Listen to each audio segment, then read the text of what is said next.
যে আপনার বঙ্গোপসাগরের ওই অঞ্চলে ভারতকে রাডার বসিয়ে বাংলাদেশের নিরাপত্তা নজরদারি করার সুযোগ দেওয়া হয়েছে। জি বাংলাদেশের মধ্যে দিয়ে ভারতকে পণ্য পরিবহনের অবাধ সুযোগ দেওয়া হয়েছে।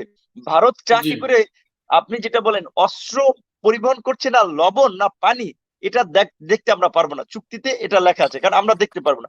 তো এই ধরনের কাজ যখন, এই যে অনৈতিক কাজ বা অবৈধ ভাবে চুক্তি করা হচ্ছে, সেগুলো নিয়ে আপনার যখন সমালোচনা করেছিল, সেইটি নিয়ে সমালোচনা করার কারণে আপনারকে পিটিয়ে মেরে ফেললো ছাত্রলীগের ছেলেরা। তারপরে আবার এই রিসেন্ট ঘটনা, এই গত 7 দিন আগে জি ঢাকা মেডিকেলে একই ঘটনা, আপনার মতো একটি ঘটনা, যে ইন্টার্ন একজন চিকিৎসককে মেরে রক্তাক্ত করেছে, মেরে ফেলতে চেয়েছিল। কিন্তু দুর্ভাগ্য, হুম সেই ঘটনার এখন পর্যন্ত বিচার হচ্ছে না, কোনো পদক্ষেপ নেওয়া হয়নি, ঢাকা মেডিকেল অথরিটি নেয়নি, সেই ছেলেটির নিরাপত্তা চেয়ে থানায় জিডি করেছে, এখন পর্যন্ত কোনো পদক্ষেপ নেওয়া হয়নি। কাজে এই সমস্ত আপনার সন্ত্রাসী কার্যক্রম, ছাত্রলীগের জি দুর্বৃত্তায়ন, অপকর্ম, এগুলো নিয়ে প্রতিবাদ করার ফলে আমি মনে করি ছাত্রলীগের একটা অংশের সাথে আমার একটা বিরোধ তৈরি হচ্ছে। এবং আপনার মাধ্যমে আমি সবাইকে জানিয়ে রাখতে চাই যে ছাত্রলীগের সবাই যে আপনার ওই গরু চোর, ছাগল চোর কিংবা আবরারকে পিটিয়ে মারা সন্ত্রাসী এমনটি না, অনেক ভালো ছেলেপেলেও রয়েছে। সেক্ষেত্রে জি ছাত্রলীগের সবার সাথে আমার বিরোধ নাই। একটা অংশ যারা সন্ত্রাসী কার্যক্রম, চাঁদাবাজি, টেন্ডারবাজি, মাদকাসক্ত, জি এই সমস্ত বিষয়ে ইনভলভ, তাদের সাথে আমার একটা বিরোধ আসলে। ধন্যবাদ প্রিয় ভাই। জাজাকাল্লাহ যে ভাইরা আমার জয়েন করেছেন, আপনারা কে কোত্থেকে কথা বলছেন দয়া করে লিখবেন।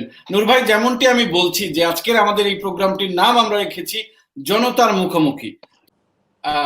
জয়েন করতে মোহাম্মদ, আমি আসছি আপনার কাছে। মোহাম্মদ, আপনি আপনার পরিচয় দিন এবং আপনি নূর ভাইয়ের কাছে কি জানতে চান প্রশ্নটি করুন। আমার নূর ভাইয়ের কাছে দুইটি প্রশ্ন আছে। হ্যালো। জি, আপনাকে জি শুনতে জি, পাচ্ছি। বলেন বলেন। আমার প্রথম প্রশ্ন হচ্ছে, বিএনপির মতো এত বড় রাজনৈতিক দল, এই দলের অস্তিত্ব নাই, সেখানে আপনি একটি রাজনৈতিক দল গঠন করছেন, এবং এই দলের অস্তিত্ব আদৌ টিকিয়ে রাখতে পারবেন কিনা, এবং এই দল নিয়ে আপনার পরিকল্পনা কি? আর আমার 2 নম্বর প্রশ্ন হচ্ছে, ধ্বংসের একেবারে শেষ প্রান্তে দাঁড়িয়েও আপনি যেভাবে সত্যের পক্ষে মিথ্যার বিরুদ্ধে যুদ্ধ করে যাচ্ছেন, সেই হিসাবে সাধারণ মানুষের কতটুকু সাপোর্ট পাচ্ছেন? সুন্দর প্রশ্ন। জি, নূর ভাই। জি, আপনাকে মোহাম্মদ আলী ভাই, আপনাকে ধন্যবাদ। প্রথমে প্রশ্ন যেটি করেছেন, এটি আমি বিভিন্ন টক শোতে গেলে অনেক জায়গায় ফেস করেছি, এই প্রশ্নটি উত্তর দেয়া লাগছিল।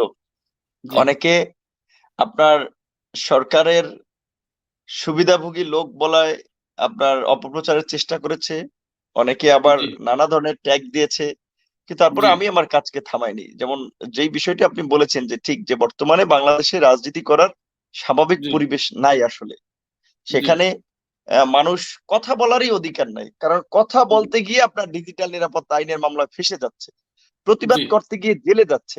সেখানে আমরা কিভাবে আপনার এখন পর্যন্ত আপনার আসলে টিকে আছি বা কথা বলছি? আমরা জি দেখেন যে শুরু থেকে যখন এই ছাত্র আন্দোলন করেছি, হ্যালো, জি শুনতে পাচ্ছি আপনাকে। আচ্ছা, যে আমরা যখন এই ছাত্র আন্দোলন করেছি বা করছি, তখন থেকেই কিন্তু আমাদের উপরে নানাভাবে দমন পীড়ন হয়েছে, কিন্তু আমরা জি কখনোই তাতে থেমে যায়নি, বরঞ্চ আমরা নির্যাতন নিপীড়নের পরেও আবার উঠে দাঁড়িয়েছি।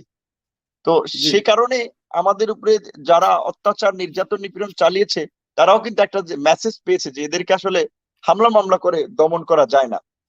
তো আমরা এই জি হামলা মামলার মধ্যে দিয়েও আমরা এখন পর্যন্ত টিকে আছি এবং চেষ্টা করছি নিজেদের সীমিত শক্তি সামর্থ্যে যতটুকু পারি প্রতিবাদ করার।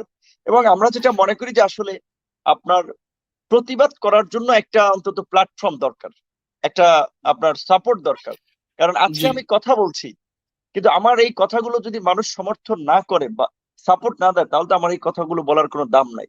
সেই জায়গা থেকে আমরা একটা রাজনৈতিক দল গঠন করার উদ্যোগ নিয়েছি, কারণ আমরা মনে করি যে বাংলাদেশে এই 49 বছরে যে রাজনৈতিক দলগুলো ক্ষমতায় ছিল, রাষ্ট্র ক্ষমতায় ছিল, তারা এক প্রকারের ব্যর্থ হয়েছে যে জনগণের আকাঙ্ক্ষার একটা বাংলাদেশ বিনির্মাণ করতে।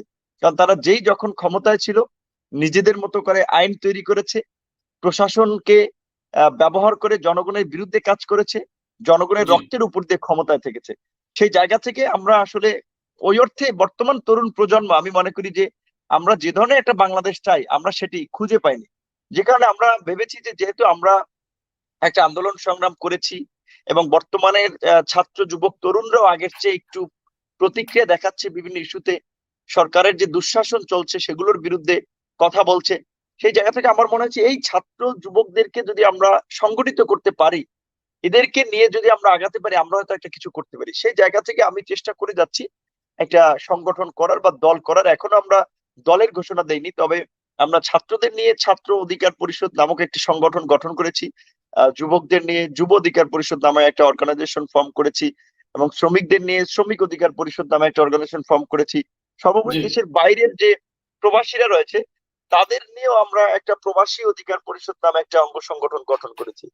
আর আপনি শেষ কথাটি যেটা বললেন যে এই ধ্বংসের দ্বার প্রান্তে দাঁড়িয়ে আসলে এই যে প্রতিবাদ গুলো করে যাচ্ছি এর জন্য কতটুকু মানুষের সমর্থন পাচ্ছি, আমি জি আসলে একটা জিনিস দেখেছি যে ধরেন আমরা পুরোপুরি মানুষের সমর্থন না পেলেও অন্তত জনগণের বড় একটা অংশের সমর্থন আমরা পাচ্ছি, সেটি আমরা কাজে কর্মে দেখেছি। সেই জায়গা থেকে আসলে যতটুকু সমর্থন পাওয়ার কথা এটা ঠিক, হয়তো ততটুকু পাচ্ছি না, কিন্তু আমি এই ক্ষেত্রে মানুষের দোষ দেই না, কারণ নানান ধরনের প্রতিকূলতা রয়েছে।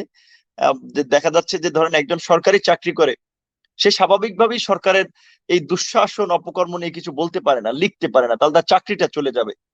কিংবা জি ধরেন অনেকে আছে আপনার একটা ছোটখাটো ব্যবসা বাণিজ্য করেন, তার অনেক ক্ষেত্রে আতঙ্ক যে আসলে এই এলাকায় যেহেতু এখন এই মাফিয়াদের দাপট, ভোট চোর ভোট ডাকাত, এই ছাগল চোর গরু চোরদের রাজনীতির দুর্বৃত্তায়ন, এখানে যদি সে কথা বলে তাহলে তো তার একটা ব্যবসা প্রতিষ্ঠানের প্রবলেম হতে পারে। কিন্তু তারপরেও আমরা যখন যে জায়গায় একটু মানুষকে সংগঠিত করতে পারছি, তারা আবার প্রকাশ্যে আসছে, সমর্থন দিচ্ছে, রাজনীতি করছে। সেই জায়গা থেকে আমরা চেষ্টা করছি যে মানুষকে আরেকটু অর্গানাইজ করার জন্য, কিন্তু যতটুকু সমর্থন পাচ্ছি সেটাও আমি সন্তুষ্ট ব্যক্তিগতভাবে এই অল্প সময়ের কার্যক্রমে।